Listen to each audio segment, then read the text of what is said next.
Assalamualaikum dan salam Sarawakku sayang. Bersama saya Hafizah Munirah Mahrab dalam Buletin UKAS edisi petang 12 Ogos 2020. Berita utama memfokus kepada titik panas di Sarawak. Timbalan Ketua Menteri Sarawak yang juga pengerusi Jawatan Kuasa Pengurusan Bencana Negeri JPBN Sarawak, Datuk Ahmad Douglas Ugah Embas, dalam sidang media harian COVID-19 pada Selasa berkata, Sarawak akan berisiko menghadapi peningkatan titik panas yang akan menyebabkan jerebu. Berdasarkan maklumat yang diterima dari ASEAN Specialized Meteorological Center ASMC pada 8 Ogos 2020, terdapat peningkatan bilangan titik panas yang ketara di selatan dan barat Kalimantan. Arah angin yang dijangka dominan dari barat daya untuk tempoh beberapa hari akan datang turut mempengaruhi kualiti udara barat Sarawak melibatkan bahagian Kuching, Semerahan, Seriaman, Betong. Risiko cuaca berjerebu berlaku adalah tinggi akibat jerebu setempat dan rentas sempadan dari Kalimantan. Keadaan dijangka akan bertambah buruk akibat daripada cuaca kering untuk beberapa hari yang akan datang dan jika tidak ada tindakan untuk mengawal kebakaran berlaku. Dalam pada itu katanya, Pusat Meteorologi Khas ASEAN ASMC turut mengesan sebanyak 37 titik panas di negeri Sarawak pada 8 Ogos lepas. Namun didapati telah menurun kepada 1 titik panas masing-masing pada 9 dan 10 Ogos yang lepas. Sementara itu, Datuk Ahmad Douglas turut memaklumkan pembukaan sekolah di daerah Kuching, Samarahan, Bau, Lundu dan Serian akan dibuka pada 17 Ogos ini. Pembukaan sekolah yang dahulu telah diumumkan, ada 270 lebih buah sekolah. I don't have a detail here. Telah kita berbincang dengan panjang lebar dan melihat keadaan kes yang berlaku di kawasan daerah Kuching, daerah Semerahan dan daerah Lundu dan Bau dan Serian. Sekolah akan dibuka pada 17 hari bulan Ogos ini.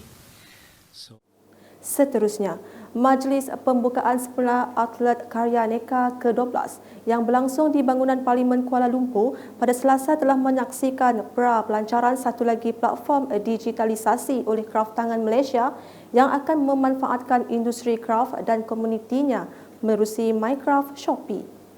Menurut Menteri Pelancongan Seni dan Budaya Datuk Seri Hajah Nancy Shukri, berkonsepkan Global Rich Local Identity MyCraft Shopee ialah bantuan dan teknikal berkaitan IT yang disasarkan kepada komuniti yang kurang berpengetahuan dalam bidang berkenaan.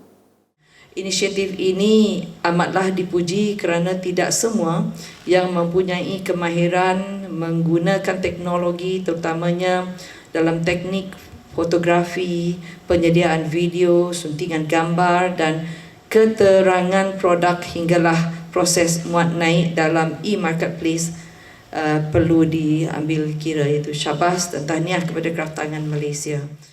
Tambah Datuk Seri Hajah Nancy yang juga Ahli Parlimen Batang Sadong, platform yang menghimpunkan kira-kira 400 orang usahawan kraft yang terdiri daripada pembuat, pembekal dan pengedar kraft ini merupakan antara inisiatif yang diambil MOTEC dalam mendepani cabaran pandemik COVID-19 menerusi transformasi digital. Tumpuan MOTEC tidak hanya terhad kepada pasaran domestik, malah MOTEC ingin pergi lebih jauh lagi walaupun negara masih lagi dalam fasa pemulihan, iaitu PKPP. Inisiatif MOTEC adalah memperkenalkan produk kraft di peringkat antarabangsa melalui pembangunan Digital Craft Museum, menerusi laman sesawang website dan aplikasi Google Arts dan Culture (GAC). Platform aplikasi global ini telah dibangunkan bersama rakan strategik Google Malaysia. Justeru beliau menyeru dan menggalakkan masyarakat Malaysia untuk terus menghargai dan mengguna pakai produk kraft tempatan dengan memberikan sokongan pembelian menerusi platform dalam talian ini. Berikut pula mengenai usaha kerajaan negeri membantu usahawan wanita yang tidak mempunyai lesen atau permit perniagaan. Menteri Muda Wanita, Keluarga dan Pembangunan Kanak-kanak Sarawak, Rozi Yunus berkata, atas dasar itu Jabatan Wanita dan Keluarga Sarawak telah mengambil inisiatif mengadakan program itu untuk membolehkan usahawan-usahawan wanita memperoleh lesen dan permit perniagaan sekaligus boleh memohon mendapatkan bantuan yang disediakan. Masih banyak usahawan wanita Sarawak yang terjejas tidak layak menerima atau memohon bantuan kerana tidak memenuhi kriteria utama permohonan, iaitu mesti memiliki lesen atau permit perniagaan. Beliau berkata demikian semasa berucap dalam penangguhan program pelesenan perniagaan usahawan wanita Sarawak di Dewan Masyarakat Berkenu pada Selasa. Seramai 51 orang peserta telah menyertai program tersebut. Beralih ke perkembangan mengenai projek bekalan air grid Sarawak di kawasan Sungai Asap.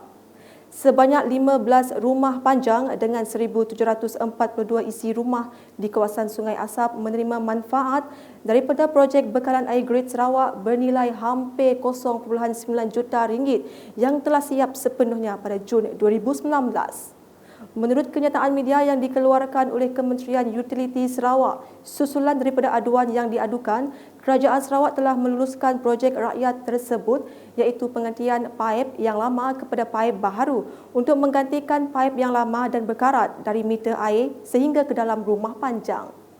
Tambah kenyataan tersebut, projek rakyat itu merangkumi pemasangan sistem perpaipan yang baru di dalam rumah dari meter air ke setiap rumah yang merangkumi kerja pemasangan 25 mm HDPE pipe fittings dan meter stand bagi menggantikan sistem perpaipan yang lama.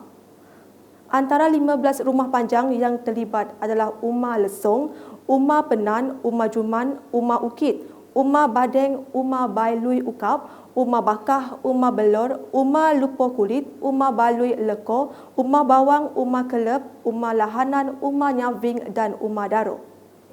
Berita selanjutnya, program Info on Wheel IOW Merdeka yang diadakan ini telah bermula sejak bulan Julai lepas dan diteruskan sehingga bulan September sempena Hari Malaysia. Pegawai Jabatan Penerangan Daerah Marudi Zaini Morshidi berkata, program ini bertujuan menyemarakkan lagi sambutan Hari Sarawak dan Bulan Kebangsaan ke-63 serta Hari Malaysia. Kami akan bergerak ke seluruh kampung untuk mengibarkan, untuk menggalakkan rakyat mengibarkan jala gemilang dan juga menghayati Bulan Kebangsaan dan juga Hari Sarawak. Sementara itu, Ketua Balai Bomba dan Penyelamat Marudi, Maureen Sim Ahlian berkata, sambutan Hari Kebangsaan lazimnya diadakan setiap tahun bagi menghargai sumbangan pejuang kemerdekaan terdahulu. Semenjak 63 tahun merdeka daripada penjajahan, telah menjadi satu amalan sambutan Hari Kebangsaan.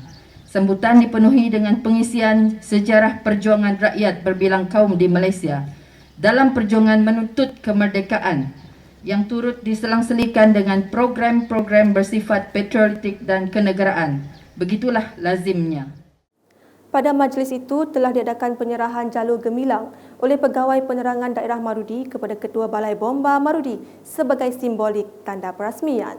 Sekian bersama saya Fizah Munirah dan kru penerbitan. Untuk mengetahui berita-berita terkini Sarawak setiap hari, layari UKAS channel di YouTube atau melalui Facebook, Instagram, Twitter dan aplikasi Telegram Bulletin UKAS. Salam UKAS.